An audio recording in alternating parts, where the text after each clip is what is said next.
Assalamualaikum warahmatullahi wabarakatuh.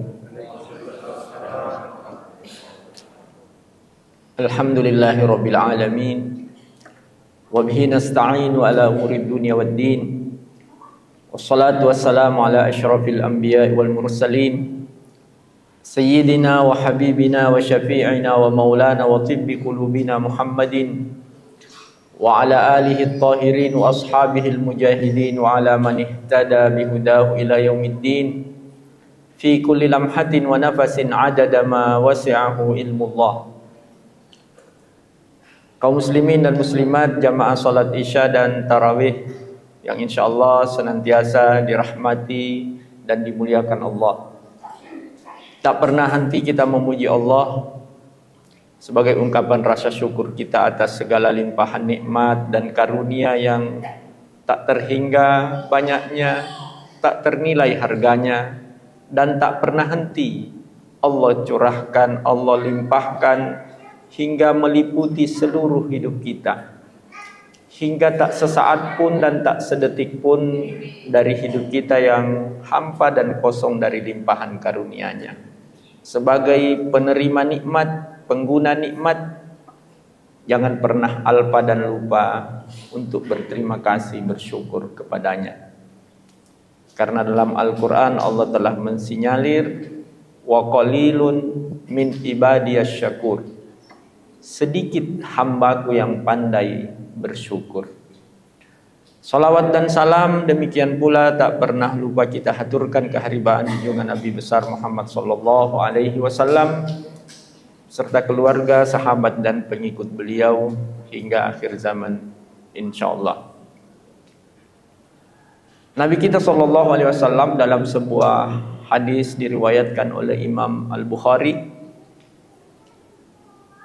menjelaskan bahwa apabila Allah mencintai seorang hamba, idza ahabballahu 'abdan da'a Jibril, Allah memanggil malaikat Jibril.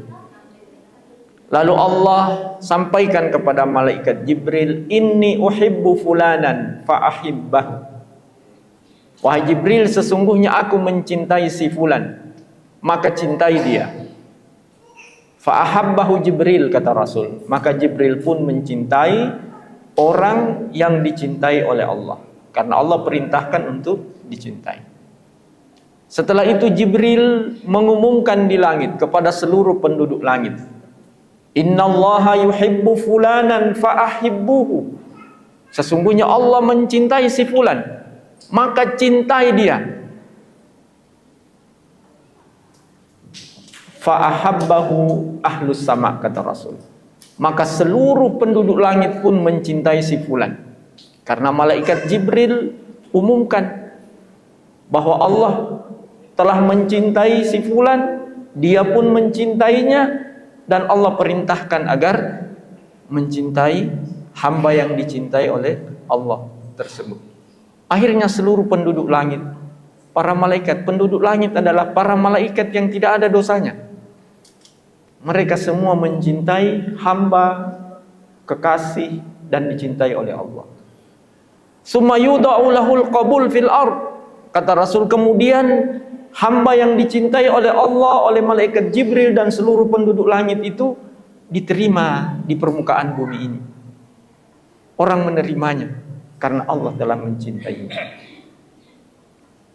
Hadirin jamaah tarawih yang dimuliakan Allah Subhanahu wa taala. Pertanyaannya, bagaimana jalannya? Bagaimana caranya kita agar menjadi hamba yang dicintai oleh Allah Subhanahu wa taala? Di dalam Al-Qur'an Allah menjelaskan siapa hamba-hamba yang Dia cintai. Begitu pula Nabi kita Muhammad sallallahu alaihi wasallam dalam berbagai hadis beliau tunjukkan kepada kita siapa sesungguhnya hamba-hamba yang dicintai oleh Allah. Yang pertama, dalam Al-Quran Allah menegaskan, qul in kuntum tuhibbunallaha fattabi'uni yuhibbukumullah wa yaghfir lakum dzunubakum. Allah firmankan kepada nabinya Muhammad sallallahu alaihi wasallam, qul, katakanlah wahai Muhammad, In kuntum tuhibbunallah, jika kalian mengaku mencintai Allah, fattabi'uni, ikuti aku, ikuti Rasulullah sallallahu alaihi wasallam. Jika kita mengaku beriman, cinta kepada Allah, kata Rasul, ikuti beliau. Yuhibbukumullahu, pasti kalian akan dicintai oleh Allah. Jalannya adalah fattabi'uni, ikuti aku, Rasulullah sallallahu alaihi wasallam.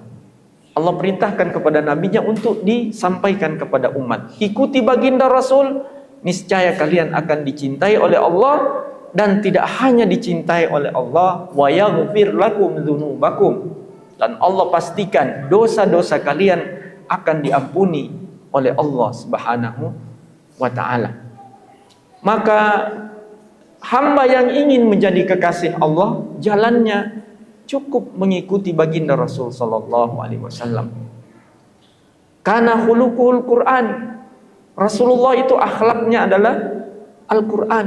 Maka jika kita ingin tahu apa isi Al-Quran, maka Rasulullah adalah Al-Quran berjalan. Apa yang dilakukan oleh Rasulullah sallallahu alaihi wasallam itu mencerminkan pengamalan dari kandungan Al-Quranul Karim.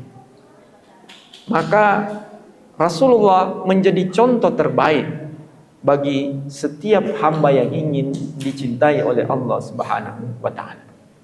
Yang kedua, di dalam ayat lain Allah Subhanahu wa taala menegaskan, innallaha yuhibbut tawwabin wa yuhibbul mutatahhirin. Sesungguhnya Allah mencintai at-tawwabin, hamba-hambanya yang tawwab.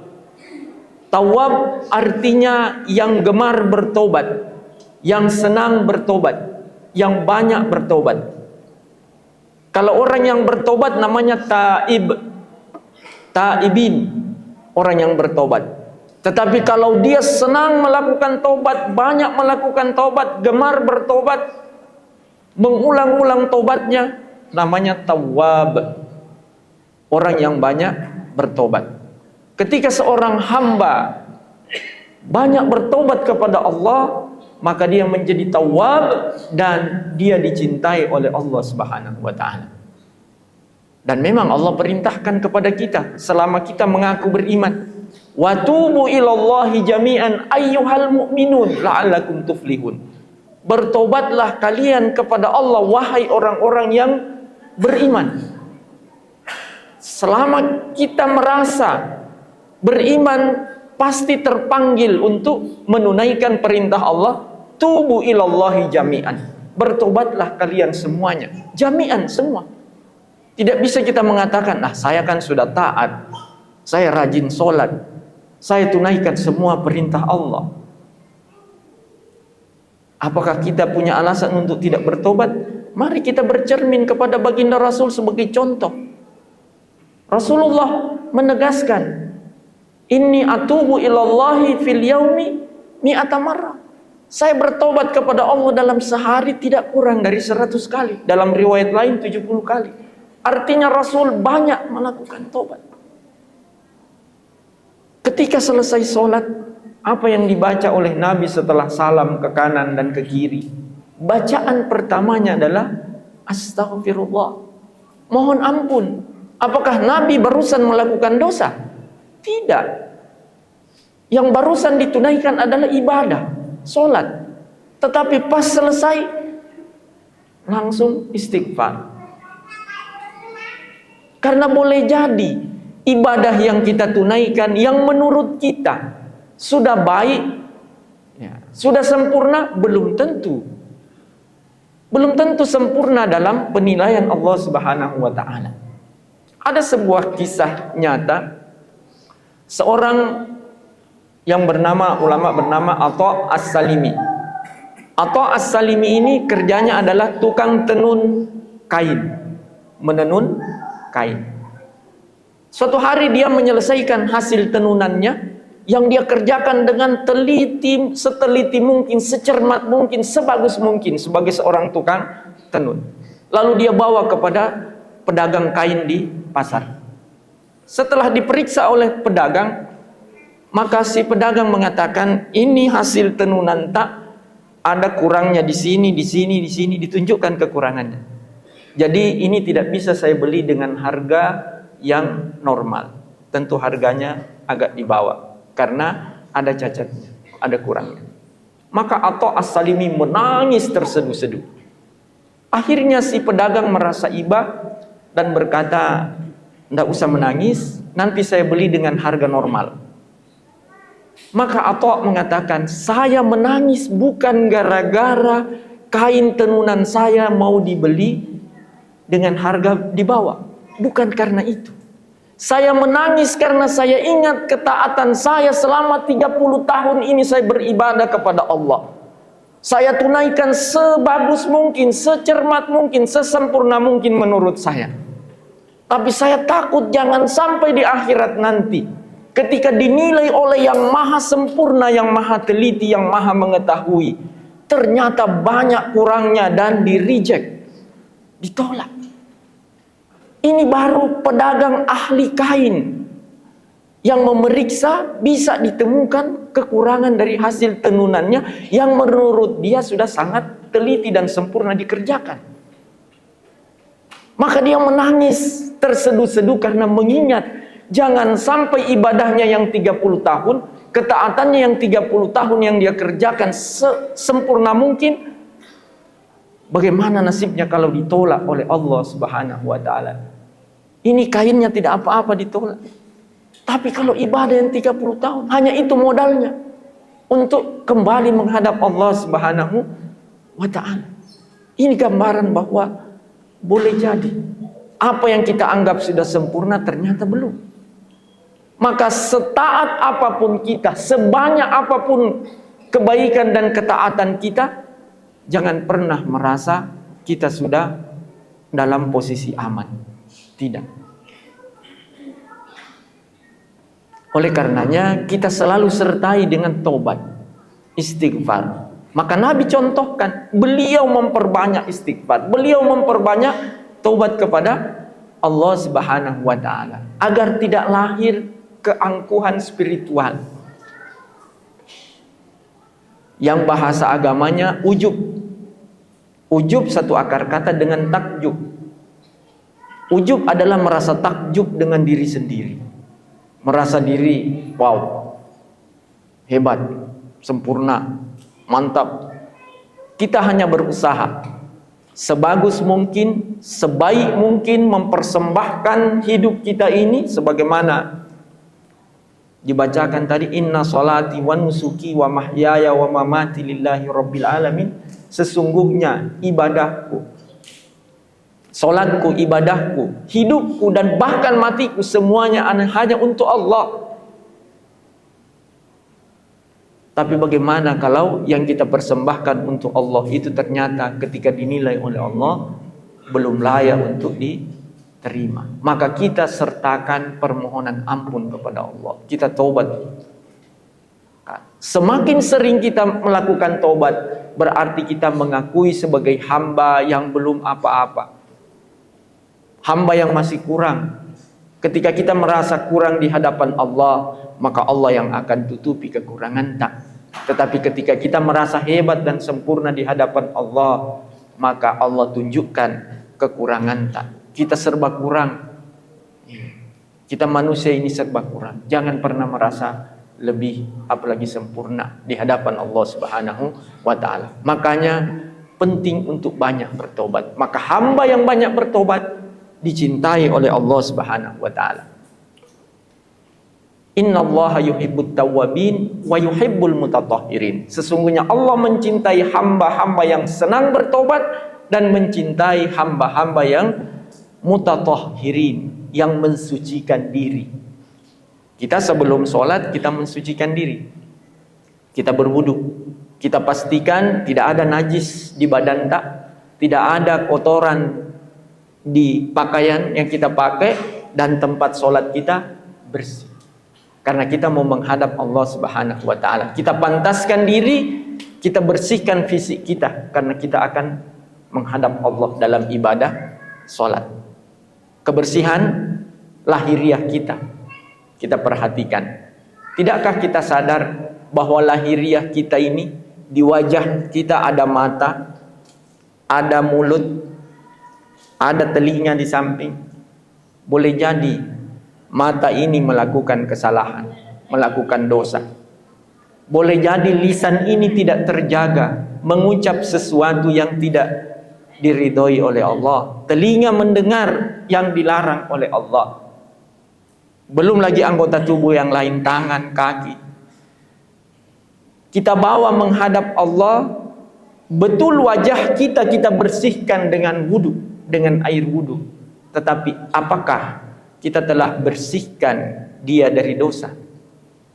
Dari kotoran lahiriah yang menempel di fisik kita bersihkan.